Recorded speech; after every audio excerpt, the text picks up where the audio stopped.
नमस्कार, मैं हूं सचिन श्रीवास्तव और आप मेरे साथ देखेंगे आजमगढ़ और पूर्वांचल से जुड़ी खास खबरें।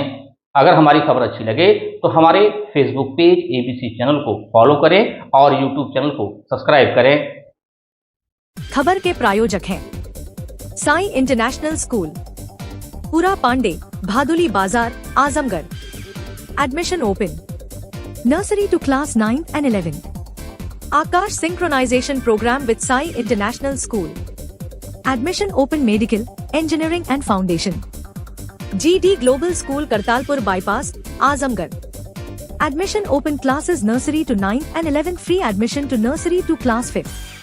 Limited time offer. Sarvodaya Public School, Harbanchpur, Azamgarh. Affiliated to CBSA New Delhi. Admission open classes nursery to class 9 and 11. Ginni Apparel. Complete family shop for apparel shopping. Civil lines Azamgarh. नए कलेक्शन की भरपूर range उपलब्ध। Kashi Gomti jewellers Bhanwarnath, Ayodhya road, Azamgarh. शादी के आभूषण की खरीद पर दुल्हन का श्रृंगार और गृहस्थी का सामान बिल्कुल मुफ्त। Dalim Sunbeam school, Tiwaripur Mau road, Sidhari, Azamgarh. Admission open for play group 2 class 9 और लाइफस्टाइल फर्नीचर बेलनाडी, आजमगढ़।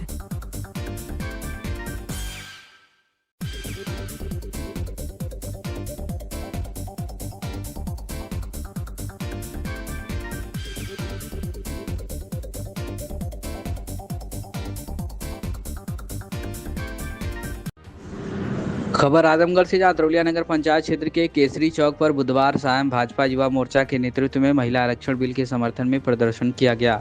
इस दौरान कार्यकर्ताओं ने सपा प्रमुख अखिलेश यादव और कांग्रेस नेता राहुल गांधी का पुतला फूंक कर विरोध जताया और जमकर नारेबाजी भी की। कार्यक्रम का नेतृत्व भाजपा युवा मोर्चा जिला अध्यक्ष लालगंज पुष्कर मिश्र ने किया। उन्होंने कहा कि केंद्र सरकार द्वारा लाया गया नारी शक्ति वंदन अधिनियम देश की महिलाओं को राजनीतिक मुख्य धारा में सशक्त भागीदारी देने की दिशा में ऐतिहासिक कदम है। उन्होंने आरोप लगाया कि विपक्षी दलों ने इस महत्वपूर्ण विधेयक का विरोध कर अपनी सोच स्पष्ट कर दी है।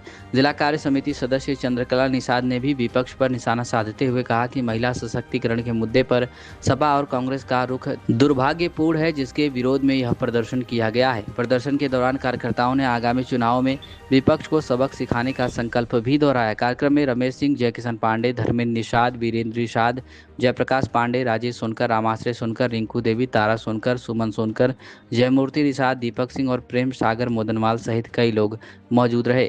सुरक्षा के मद्देनजर उपनिरीक्षक पवन कुमार शुक्ला पुलिस बल के साथ मौके पर तैनात रहे। क्या कुछ कहना है लालगंज पुष्कर मिश्र, भाजपा युवा मोर्चा जिला अध्यक्ष, और चंद्रकला निषाद, भाजपा नेत्री का सुनिए।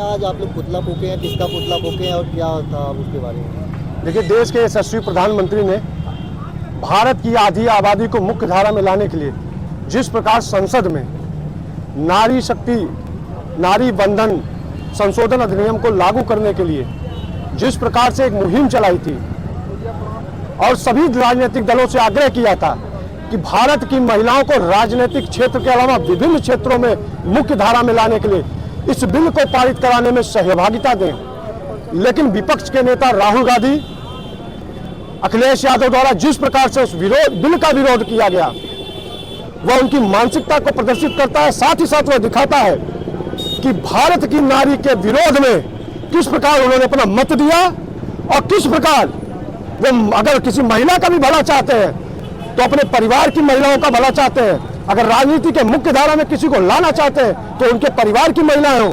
क्या भारत की 50% आबादी जो मातृशक्ति के रूप में विभिन्न क्षेत्रों में काम कर रही है, उसको राजनीतिक क्षेत्र में आगे बढ़ने का अधिकार नहीं है?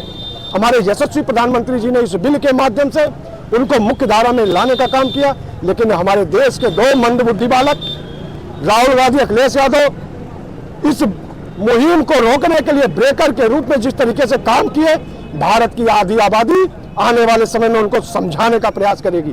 और मेरा पूरा विश्वास है, आज इस यहाँ हम लोग सैकड़ों की संख्या में उपस्थित हुए और हम लोगों ने पुतला भी फूंका अखिलेश यादव और राहुल गांधी का। यहाँ से महिलाओं ने उनको ये आह्वान करने का काम किया है। 2027 में 2022 से बुरी हार उनको दिखाने का काम भारत की ये महिला शक्ति करेगी। पहले अपना परिचय दें। हमारा नाम चंद्रकला निषाद है। मैं अतरौलिया महिला मोर्चा मंडल अध्यक्ष थी, इस समय जिला परिषद सदस्य हूँ भारतीय आज जनता आप लोग पार्टी। पुतला फूके हैं, क्यों फूके और किसका हम पुतला लोग इसलिए फूके हैं पुतला कि जो है नारी शक्ति जो है इन लोग विरोध कर रहे हैं। कौन लोग, किसका ये, पुतला फूके? राहुल गांधी, अखिलेश यादव। क्या मांग है कि आप लोग हम लोग को जो है विरोध ये न करें ना, हम लोग का जो बिल थी मोदी जी जो किए थे उसको स्वीकार किए, ये विरोध कर रहे हैं। उसी के विरोध में आज आप लोग? हाँ, उसी के विरोध में हम लोग पुतला आज फूके हैं। खबर आजमगढ़ से, जहां संत कबीर नगर जिले के ग्राम चपरा पूर्वी की रहने वाली एक महिला ने अपनी 20 वर्षीय पुत्री के साथ कथित धोखाधड़ी और पहचान छुपाकर व प्रलोभन देकर धर्मांतरण कर शादी करने का गंभीर आरोप लगाया है। पीड़ित परिवार इस मामले को लेकर आजमगढ़ जिले में विश्व हिंदू परिषद के राष्ट्रीय महामंत्री के कार्यालय पर पहुंची और अपने दर्द को बयां किया। शिकायत के अनुसार गोरखपुर जनपद के थाना हरपुर बुधहट क्षेत्र के कटसहरा गांव निवासी आफ्ताब पुत्र होशिलदार ने अपनी वास्तविक पहचान छुपाते हुए खुद को हिंदू बताकर कुंभ मेले प्रयागराज में युवती के साथ नजदीकियां बढ़ाई और बाद में उसे भगा ले गया। पीड़िता की मां का कहना है कि आरोपी ने सुनियोजित तरीके से उनकी बेटी को अपने झांसे में ले लिया। परिवार को जब इस बात की जानकारी हुई कि युवक ने अपनी असली पहचान छुपाई थी, तब उन्होंने तुरंत पुलिस का सहारा लिया। परिजनों का आरोप है कि इस पूरे घटनाक्रम में उनकी बेटी को मानसिक रूप से प्रभावित किया गया। पीड़ित परिवार द्वारा मुख्यमंत्री योगी आदित्यनाथ के दरबार में भी न्याय की गुहार लगाई जा चुकी है।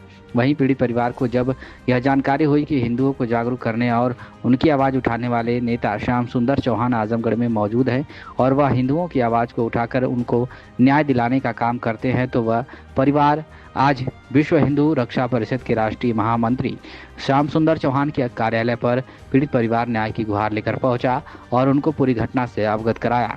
घटना के अवगत होने के बाद मीडिया से बातचीत करते हुए श्याम सुंदर चौहान ने पीड़ित परिवार को न्याय दिलाने का भरोसा दिलाया। उन्होंने बताया कि आरोपी के खिलाफ खलीलाबाद थाने में 376 के मामले में जेल भी जा चुका है। इसके पूर्व में भी वह आरोपी एक हिंदू लड़की को जबरदस्ती भगा ले गया था।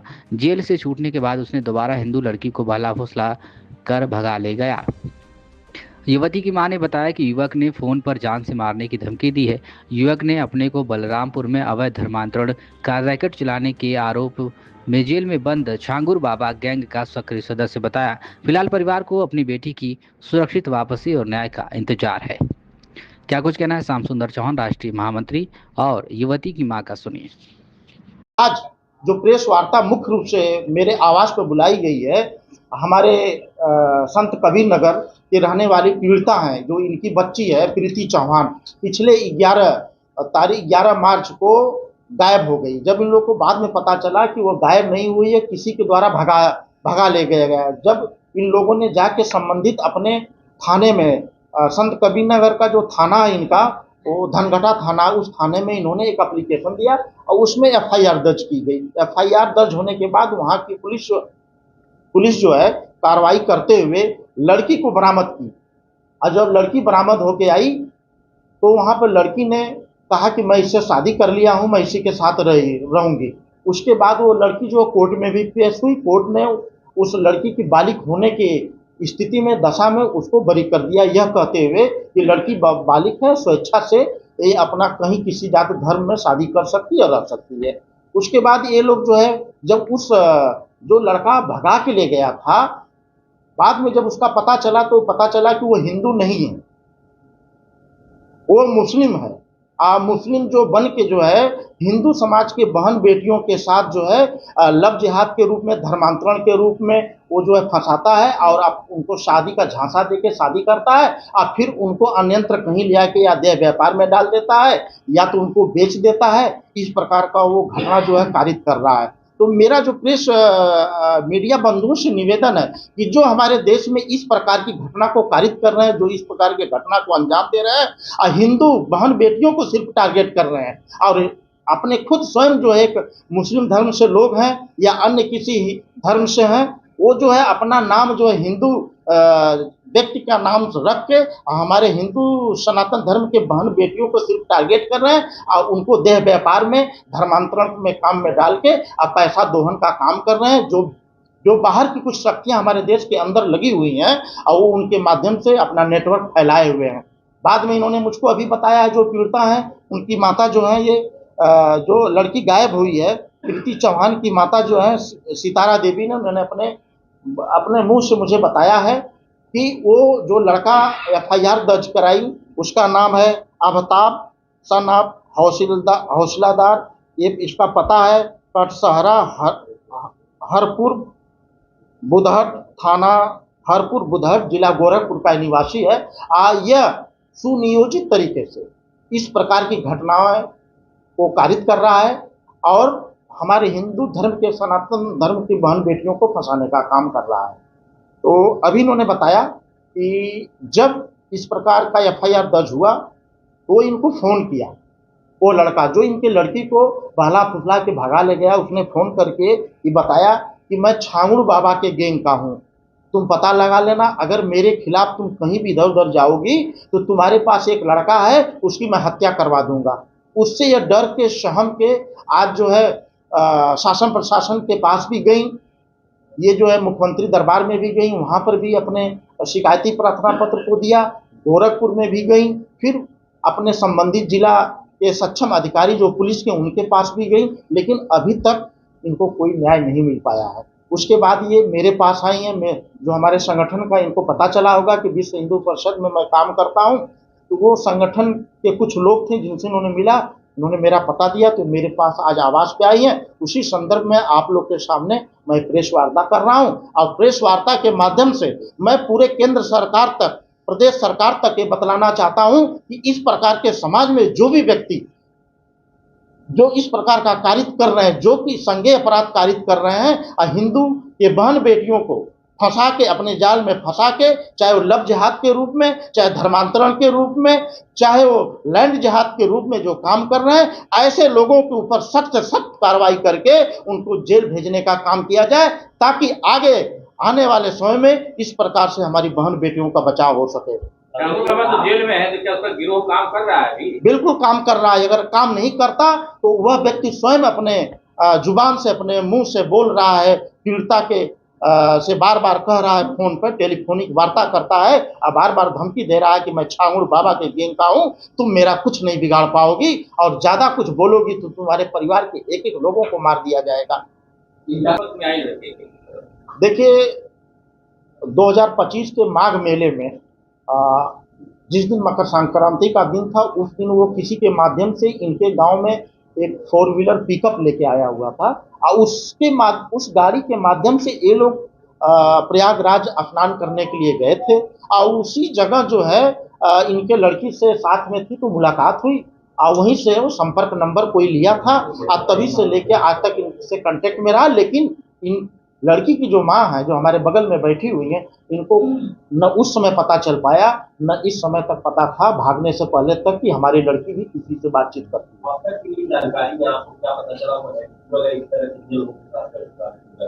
हाँ देखिए, सही तथ्य तो नहीं मेरे पास आए कि कितने लोग के साथ किया है, लेकिन मेरे पास जो 1-2 आंकड़े आए हुए हैं उससे प्रतीत होता है कि यह जो है सुनियोजित तरीके से ये जो है अपराध कारित करने का काम करता है। इसका एक मुकदमा जो है थाना खलीलाबाद, जिला संत कबीर नगर में अपराध संख्या 340/24 है और धारा 376, 323, 506 के अंतर्गत ये धारा पंजीकृत की हुई, जिसमें ये जेल भी गया, अभी ये जो है जमानत पर बाहर आया हुआ है। और दूसरा जो एफआईआर है जिला गोरखपुर में थाना हरपुर बुधहट, अपराध संख्या 42/2023, धारा 323, 427, 504, 506 के अंतर्गत एफआईआर दर्ज किया गया है। मेरी लड़की मुस्लिम के साथ पहुंच गई, मैं नहाने गई प्रयागराज, वहीं से उस लड़की का संपर्क हुआ और हमको नहीं पता था कि मतलब ये बातचीत कर रही है, क्या कर रही है। और वो हिंदू, उसको हम लोग समझ रहे थे वो हिंदू है। वो हिंदू बनकर स्नान किया, देवी देवताओं के पास गया और कलावा भी पहना, जनेऊ भी पहना, सब कुछ पहना। हम लोग सोचे वो हिंदू है। उसके बाद वो लड़की से बातचीत किया, सब कुछ किया, लेकिन हमको नहीं पता। जब 11 तारीख को लड़की गई तो हमने मतलब हमको थाने में मुकदमा दर्ज कराया। उसके बाद दरोगा जो थे वो कहे कि हम तुम्हारी लड़की को 100% तुम्हारे घर लाएंगे। हमने कहा कि वो लड़की बालिग है।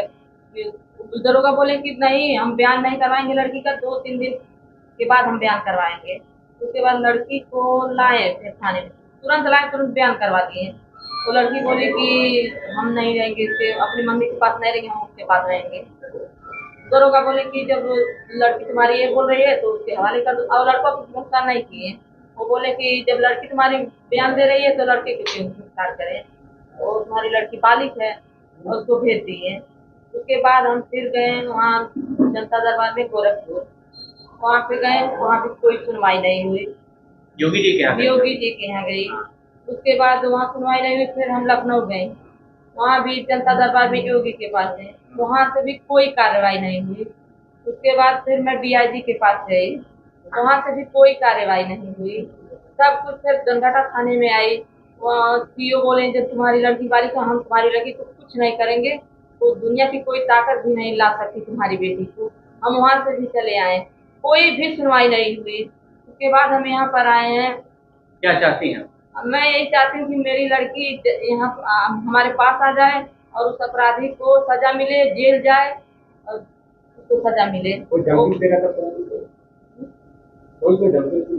हाँ, उसने धमकी दिया। जब मैं उस जगह गई तो उसको सूचना मिली होगी, तो उसने कहा कि फोन किया, 2-3 नंबर से फोन किया हमको बारी बारी से। उसने कहा कि अगर तुम जा रही हो इधर उधर, हमको सूचना मिली है, अगर तुम कहीं भी गई, हमारे खिलाफ कोई भी कार्रवाई की, तो हम तुम्हारे और तुम्हारे परिवार को नहीं छोड़ेंगे, तुम्हारे लड़कों को भी नहीं छोड़ेंगे।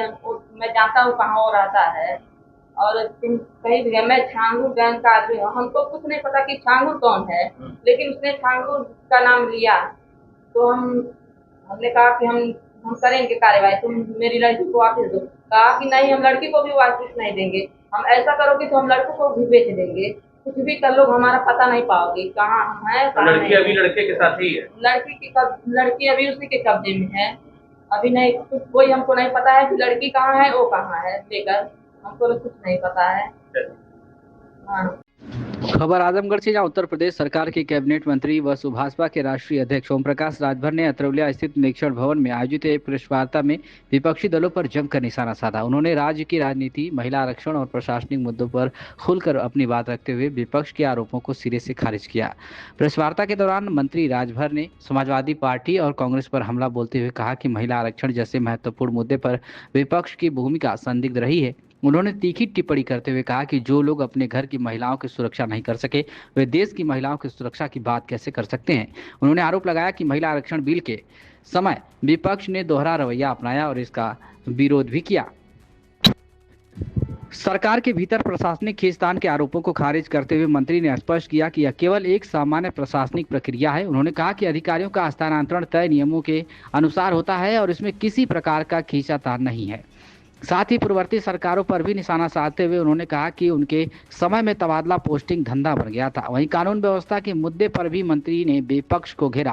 उन्होंने आरोप लगाया कि समाजवादी पार्टी के कार्यकर्ता प्रदेश में अराजकता फैलाने का प्रयास कर रहे हैं। उन्होंने कहा कि बाबा साहेब की मूर्तियों को नुकसान पहुंचाने और सामाजिक कार्यक्रमों में बाधा डालने जैसी घटनाएं विपक्ष की मानसिकता को दर्शाती है। सरकार के कामकाज का उल्लेख करते हुए मंत्री राजभर ने बिजली आपूर्ति में सुधार को प्रमुख उपलब्धि बताया। उन्होंने कहा कि पहले की तुलना में ग्रामीण और शहरी क्षेत्रों में बिजली व्यवस्था बेहतर हुई है और सरकार विकास के मार्ग पर तेजी से आगे बढ़ रही है। उन्होंने विश्वास जताया कि जनता सरकार के कार्यों को समझ रही है और आगामी समय में इसका सकारात्मक परिणाम देखने को भी मिलेगा। क्या कुछ कहना मीडिया से बातचीत में ओम प्रकाश राजभर, कैबिनेट मंत्री का, आप सुनिए। अखिलेश यादव ने आज अपनी प्रेस वार्ता में आरोप लगाया है कि महिला आरक्षण पास न होना भाजपा के लिए बुनियाद और साजिश का हिस्सा था।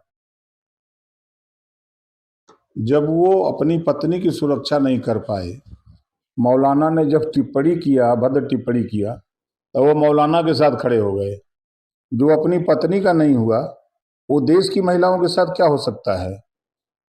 देश के प्रधानमंत्री माननीय नरेंद्र मोदी जी, गृह मंत्री माननीय अमित शाह जी, दोनों लोगों का सपना था कि 2029 में हम महिलाओं को रिजर्वेशन देकर उनको भी विकास, भारत के विकास के मुख्यधारा में लाने का प्रयास उनका था।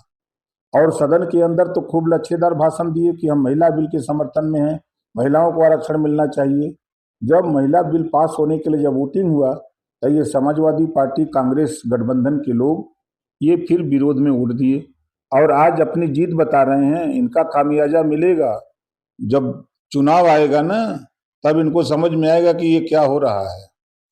अखिलेश यादव ने आज प्रशासनिक स्तर पर हो रही उठापटक और मुख्य सचिव के रिश्तेदार को हटाए जाने वाली घटनाओं पर सवाल उठाया है। देखिए, उनके जिम्मे दो ये काम है, एक ट्वीट करना, एक प्रेस वार्ता करना। इसके अलावा कुछ बचा नहीं है। वो शुद्ध रूप से भारतीय जनता पार्टी के सहयोगी दल हैं, अलग जरूर हैं, लेकिन उनका दिल भारतीय जनता पार्टी के साथ है। वो चाह रहे हैं कि भारतीय जनता पार्टी की सरकार बनी रहे ताकि मियाँ भाई लोग हमारे साथ सटे रहे। उन्होंने भी आरोप लगाया कि विपक्षी दल इस सरकार की विफलता पर षड्यंत्र बता रही है। क्या प्रदेश सरकार के भीतर वाकई कोई बड़ी प्रशासनिक खींचातानी चल रही है? कोई खींचातानी नहीं चल रही है। ये रूटीन में होता है।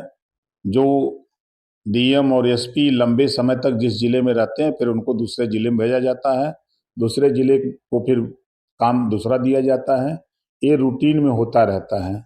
उनकी निगाह में अपने गिरबान में झांक के देखें, जब उनकी सरकार थी तब वो क्या करते थे। उनके यहाँ तो ट्रांसफर पोस्टिंग जो है धंधा बन गया था। ट्रांसफर कराओ, माल दो, जाओ। ये समाजवादी पार्टी के नेता घूम घूम के गांवों में प्रचार करते थे कि सिपाही का ट्रांसफर हो, होमगार्ड के ट्रांसफर तक कराने की ठेका ले रहे थे घूम घूम के।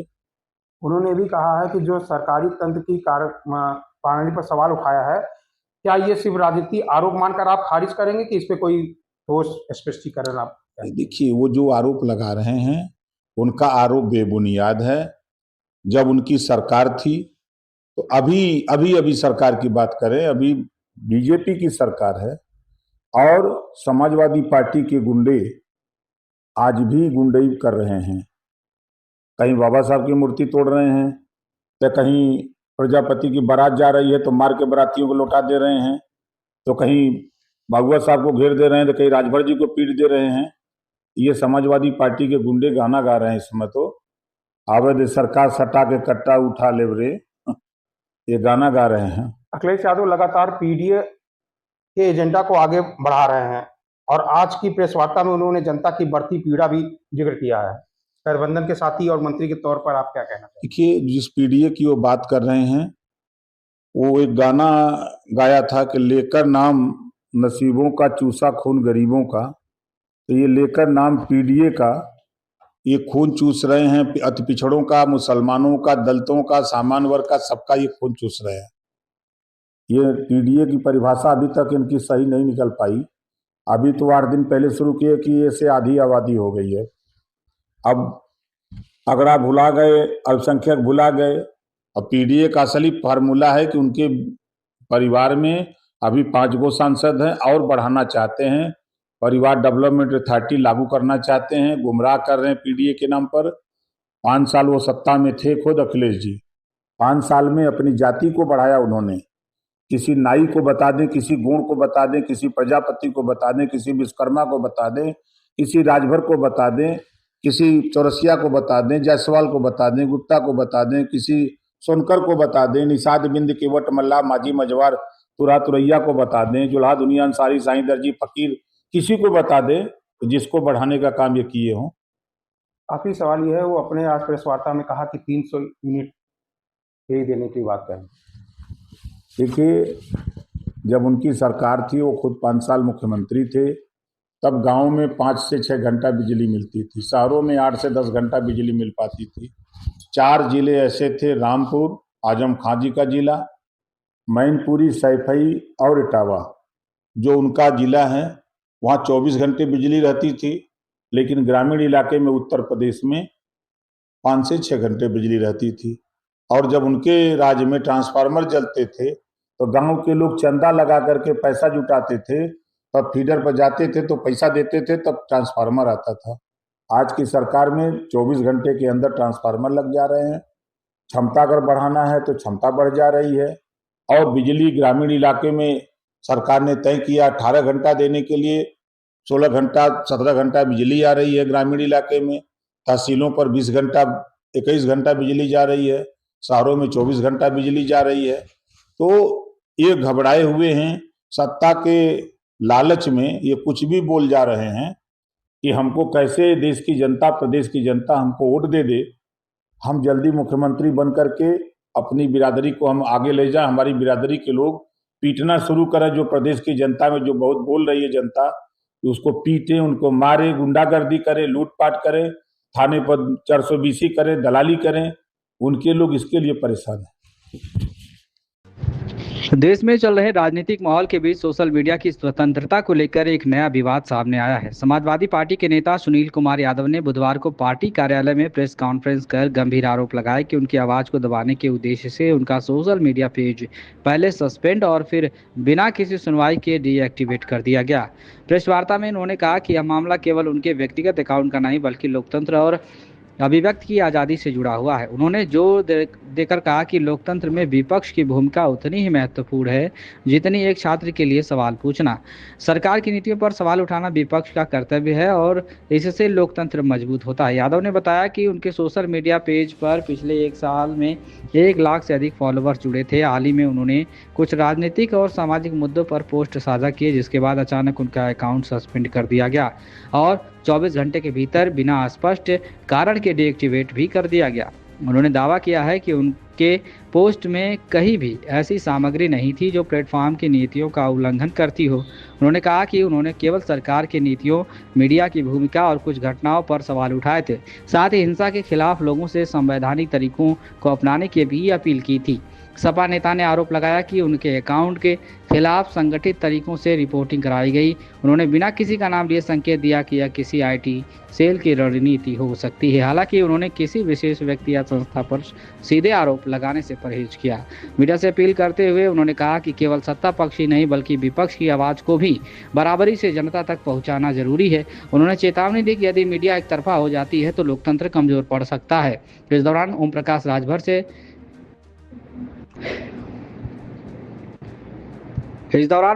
राजभर पर पूछे गए सवाल के जवाब में उन्होंने तीखी प्रतिक्रिया देते हुए कहा कि जो अपने समाज का सम्मान नहीं कर सकता उसके बारे में बात करना समय की बर्बादी है।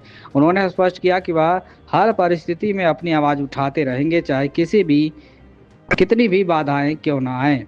प्रेस कॉन्फ्रेंस में जिला अध्यक्ष हवलदार यादव और अजीत राव भी मौजूद रहे। क्या कुछ कहना है मीडिया से बातचीत में इंजीनियर सुनील कुमार यादव, सपा नेता का, आप सुनिए। आज का जो प्रेस कॉन्फ्रेंस है उसके पीछे एक उद्देश्य है। उद्देश्य ये है कि जिस तरीके से विपक्ष दबे कुचलों की आवाज़ को दबाने की कोशिश की जा रही है वो नहीं होना चाहिए। जैसे एक विद्यार्थी के जीवन में एक बढ़िया स्कूल, बढ़िया किताब और बढ़िया शिक्षक के अतिरिक्त एक जो बहुत ज़रूरी चीज़ होती है वो होती है उसकी जिज्ञासा से उत्पन्न हुआ प्रश्न, जो एक शिक्षक से खोजता है, जिससे वो अपना एम्बिशन, अपना लक्ष्य बनाता है, समाज की कुछ कुरीतियों को दूर करता है और अपने आप को, देश को आगे बढ़ाने का काम करता है। उस चीज़ पर चर्चा करता है वो जो चीज़ किताब में नहीं लिखी गई है। वैसे ही सरकार है, कोई सरकार अगर सत्ता में है, कोई पॉलिसी इम्प्लीमेंट कर रही है, कुछ काम कर रही है, तो विपक्ष का काम है उसके काम की, उसके नीतियों की समीक्षा करना। अगर उसमें कुछ गलत हुआ है, उसकी वजह से अगर कोई ऐसा वर्ग जो वंचित रह जाता है, उसके खिलाफ आवाज़ उठाना, इससे देश का फायदा होता है। अगर किसी नीति में, सरकार की किसी भी नीति में अगर कुछ भी कमी है तो उससे देश का नुकसान होता है। इसी के लिए लोकतंत्र को जिंदा रखा जाता है, इसी के लिए विपक्ष का जिंदा रहना बहुत ज़रूरी है। पिछले कुछ समय से मैंने अपने सोशल मीडिया को एक्टिव किया हुआ था और उस सोशल मीडिया में लगभग फेसबुक पेज पे मेरे लगभग 1,07,000 फॉलोअर हो गए थे पिछले 1 सालों में।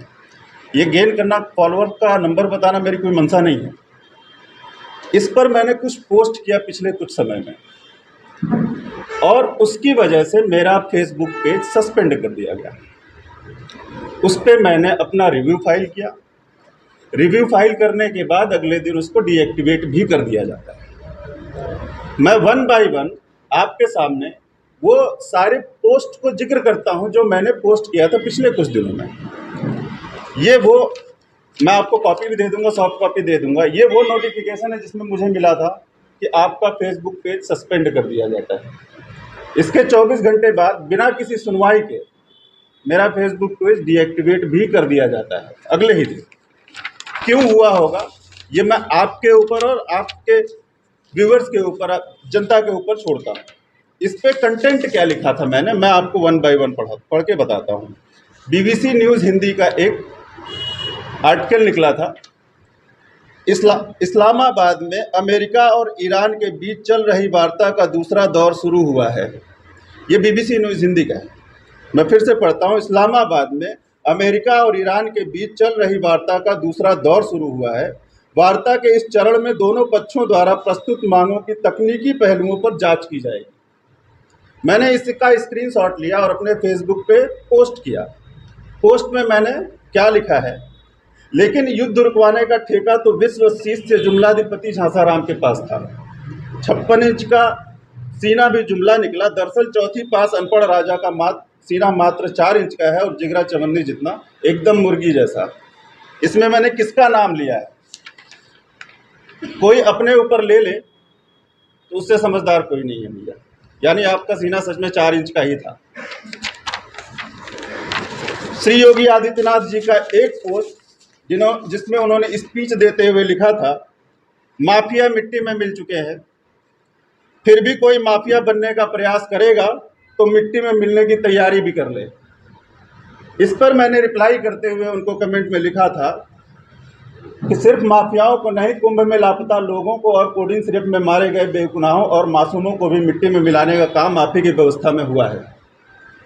आंखों के सामने से धुआं हट जाए तो एक नज़र बुंदेलखंड से सोनभद्र तक चल रहे खनन माफियाओं पे भी डाल दीजिए। मिट्टी हमारी, धुआं आपकी, सरकार आपकी और तो और माफिया भी आपके। इसमें क्या गलत लिखा है मैंने? क्या इस चीज़ की वजह से मेरा फेसबुक सस्पेंड होना चाहिए? मुझे तो नहीं लगता इसमें किसी ऐसे शब्द का यूज़ किया गया है जो मेटा पॉलिसी को वायलेट करता हो। तीसरा पोस्ट, प्राइवेट फेसबुक है, जैसे प्राइवेट कंपनी का है, ये सोशल मीडिया प्लेटफॉर्म है, तो आपका क्या आरोप है कि मतलब इसमें? देखिए, ऐसा है ना कि इसमें कोई शब्द ऐसा नहीं लिखा गया है जिससे इससे मेटा की पॉलिसी वायलेट होती। मैं इंजीनियर हूँ, थोड़ा सा पॉलिसीज़ को मैंने स्टडी किया हुआ है। इसमें कोई भी शब्द ऐसा नहीं लिखा हुआ है जिससे मेटा की कोई पॉलिसी वायलेट होती हो। माफियाओं का शब्द का नाम योगी आदित्यनाथ जी ने लिया था, मैंने नहीं। मैंने इस पर कमेंट लिखा था। तो किसी चीज़ को कंडेम करने पे मेटा तो नहीं बैन करता है। इसमें जहाँ तक मुझे ऐसा एहसास है, किसी IT सेल ने इस पे हमारी पोस्ट पे ज़्यादा से ज़्यादा रिपोर्ट किया है ताकि ये मेरा फेसबुक पेज बैन हो जाए। क्या आपका यह मानना है कि जुगर वर्ग भी दबाव में आ गए हैं? क्या माफ़ करिए, फिर से रिपीट करिए। आपका यह मानना है कि जुगर वर्ग भी दबाव में आ गए हैं? क्या मोदी और योगी थे? इस पे कोई कमेंट नहीं कर सकता, है ना। मार्क जुगरबर्ग अपना काम कर रहे हैं, उनकी पॉलिसी सिर्फ मेरे लिए नहीं है, वो सबके लिए है। मेरा सिर्फ इतना कहना है कि अगर आप कुछ पोस्ट कर रहे हो और मैं उस पोस्ट पे रिपोर्ट कर रहा हूँ और कई सारे लोगों से रिपोर्ट करवाया, तो फेसबुक बाउंड हो जाता है बैन करने के लिए उसको। वैसा ही कुछ मेरे फेसबुक के साथ हुआ है और ये कौन कर सकता है वो आप लोग अच्छी तरीके से समझ सकते हैं। सस्पेंड करने से पहले, इंजीनियर साहब पेज सस्पेंड करने से पहले क्या मेटा की तरफ से आपको कोई इन्फॉर्मेशन? जी, इन्फॉर्मेशन आई थी। जो स्थानीय प्रशासन है या सरकार की किसी मिनिस्ट्री की तरफ से कोई मैसेज आपको मिला कि आपने इस नियम को तोड़ा है, इसकी वजह से? नहीं, ऐसा कुछ नहीं था। मैंने रिपोर्ट, उन्होंने कहा कि due to some policy violation we are suspending your page. If you think that this decision has been taken mistakenly, you can report to us. मैंने उनको मेल लिखा, रिपोर्ट किया। उनका एक AI चैट माध्यम होता है जिसमें कि सारा का सारा मैंने ये सारी पोस्ट उनको भेजा। उनके जो सवाल थे उससे ऐसा आभास हुआ मुझे कि ये किसी पर्सनल व्यक्तित्व द्वारा उसको रिपोर्ट किया गया है। देखिए, मैं तो जो कर रहा था मैं करता ही रहूँगा। मैंने फेसबुक नया बना लिया है और भी कई सारे यूट्यूब चैनल, इंस्टाग्राम पे भी मैं एक्टिव हो जाने वाला हूँ। व्हाट्सएप चैनल भी मैंने बना लिया है। मैं लिखना बंद नहीं करूँगा। मैं देखता हूँ कहाँ तक लोग बंद करते हैं। GD global school, Kartalpur bypass, Azamgarh. Admissions open for session 2026 to 27. Classes nursery to 9 and 11 science, commerce, humanities. Free admission for classes nursery to 5th. Limited time offer. Contact us 9455211111 8795244555. Website www.gdglobalschool.in. Limited seats available. Apply now. Sarvodaya public school Azamgarh में आपका स्वागत है, जहां हर दिन एक नई शुरुआत होती है। यहां आपके बच्चे की अच्छी शिक्षा और बेहतर भविष्य के लिए नई शिक्षा नीति 2020 के अनुरूप पाठ्यक्रम है और इससे जुड़ी सभी सुविधाएं उपलब्ध हैं। यहां sports, horse riding, dance classes जैसी यूजफुल एक्टिविटीज तो होती ही हैं, साथ ही लाइब्रेरी, म्यूजिक और आर्ट एंड क्राफ्ट के थ्रू भी बच्चों की क्रिएटिविटी को स्पेशली बढ़ावा दिया जाता है। बच्चों को तकनीकी दुनिया से जोड़े रखने के लिए स्मार्ट क्लासेस, रोबोटिक्स और कंप्यूटर लैब्स उपलब्ध हैं। छोटे बच्चों के लिए अलग से प्ले सेट एरिया है और एक्टिविटी रूम की व्यवस्था है। सर्वोदय स्कूल में बड़ी क्रिकेट एकेडमी के साथ ही हेल्थ और वेलफेयर क्लब भी है, जहां पर बच्चों को सेहतमंद और खुश रखने की पूरी कोशिश की जाती है। 6th क्लास से गर्ल्स के लिए सेपरेट क्लासेस और बिल्कुल सुरक्षित स्कूल बस सर्विसेज, वो भी GPS के साथ सभी रूट्स के लिए अवेलेबल है।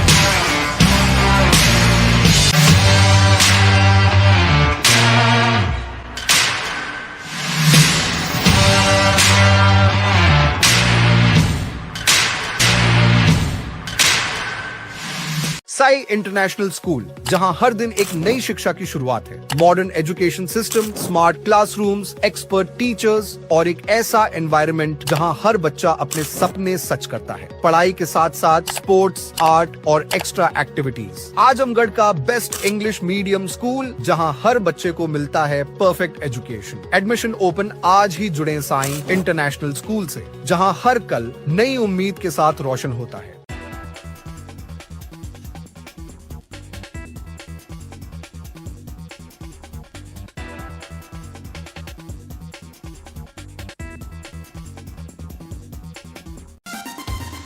Kashi Gomti jewellers, A wing of Kashi Gomti group, निकट भंवरनाथ मंदिर, अयोध्या रोड, आजमगढ़। शादी के आभूषण की खरीद पर दुल्हन का श्रृंगार और गृहस्थी का सामान बिल्कुल मुफ्त।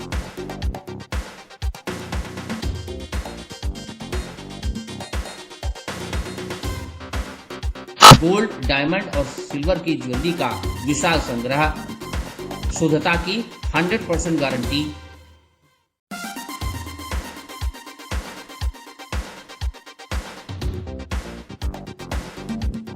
अपने खूबसूरत लम्हों को बनाएं और यादगार। पहुंचें काशी गोमती ज्वेलर्स, निकट भंवरनाथ मंदिर, अयोध्या रोड, आजमगढ़। ये है डालिम सनबीम स्कूल। डालिम सनबीम स्कूल एक सकारात्मक, आनंदमय और सृजनात्मक वातावरण में शिक्षा की नींव को मजबूत करता है। यहाँ बचपन की शुरुआत पॉजिटिव असेंबली और एंगेजिंग एक्टिविटीज के साथ होती है। यहाँ बच्चे tracing board, phoenix, early reading and writing, crafts and yoga को एक्सप्लोर करते हैं। स्मार्ट क्लासरूम्स के साथ साथ यहाँ सब्जेक्ट्स के अनुसार साइंस लैब, मैथ और कंप्यूटर लैब की भी सुविधाएं हैं। एक बड़ी लाइब्रेरी भी, जो बच्चों में क्रिटिकल थिंकिंग को बढ़ाता है। स्पोर्ट्स जैसे कि बास्केटबॉल, वॉलीबॉल और स्केटिंग से बच्चे फिजिकली फिट रहते हैं। इंडोर गेम्स जैसे कि चेस और कैरम के जरिए बच्चे टीम वर्क सीखते हैं। ये वाराणसी के 50 साल से भी ज्यादा पुराने डालिम स्कूल की ही एक ब्रांच है। इसकी लोकेशन है तिवारीपुर सिधारी, आजमगढ़। Lifestyle furniture, Belnadi, Azamgarh. सभी प्रकार के फर्नीचर एवं इलेक्ट्रॉनिक सामानों की भरपूर रेंज उपलब्ध। हमारे यहाँ EMI की सुविधा 0% ब्याज पर उपलब्ध। इलेक्ट्रॉनिक सामानों में LED TV, refrigerator, washing machine, air conditioner, air cooler, deep freezer, water cooler, mixer juicer, iron, fan, induction, battery, inverter, electric geyser, gas geyser, आटा चक्की इत्यादि। फर्नीचर के सामानों में बेड, गद्दा, सिंगारदान, अलमीरा, sofa, table, chair, rack, stool, संदीली, सीढ़ी, डाइनिंग टेबल, झूला आदि। शादी विवाह की हो तैयारी या ऑफिस और घर के लिए सामानों की करनी हो खरीदारी, पहुँचिए लाइफस्टाइल फर्नीचर, बेलनाडी, आजमगढ़।